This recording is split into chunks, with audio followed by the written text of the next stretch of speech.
মাশাআল্লাহ, জমি তো অনেক সুন্দর। সালাম মিয়া, বাজারে যে দাম আছে তার চেয়ে 10,000 টাকা আমি তোমার বেশি দিব, ঠিক আছে? জি আজকে সাহেব।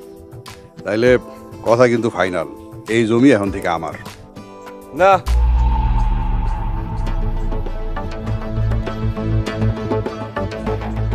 এই জমি আমার। এই জমি সালাম আমার কাছে বিক্রি করবো। আপনার কাছে বিক্রি করব মানে?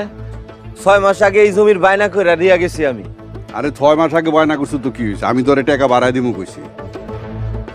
আপনি যত বাড়াই দিবেন তার 2 গুণ টাকা দিয়ে আমি এই জমি কিনালাম। ভাতিজা, খুব টাকা হয়ে গেছে না? টাকার গরম দেখায় ঝামেলা করতে চাইতাছ? ঝামেলা তো আপনি করতেছেন। সালাম, তুমি আমার এই জমি বুঝাই দিবা, দেখি কেডা কি করে। জি আচ্ছা। আমার জমি না দিলে আপনাকে 2 জনের নামে মামলা করুম। এই মূর্খ বেটা, হ্যাঁ? মূর্খ হইয়া তুই আমার মামলার ভয় দেখাস? আমি মূর্খ হইতে পারি, তা আমার ভাই শিক্ষিত হইতেছে, ওরে লয়ে মামলা করুম। তোর ভাই শিক্ষিত হইব আর তারে নিয়ে তুই মামলা করবি? তোর ভাই কোনোদিনও শিক্ষিত হইব না। আমার ভাই দেশ সেরা শিক্ষিত হইব। আপনি কি করার কইরেন?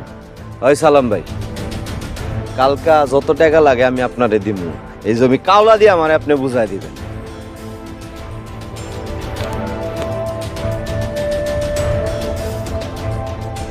টাকার গরম আর শিক্ষিত ভাইয়ের বড়াই দিয়া আমার লগে ঝামেলা করতে চাস?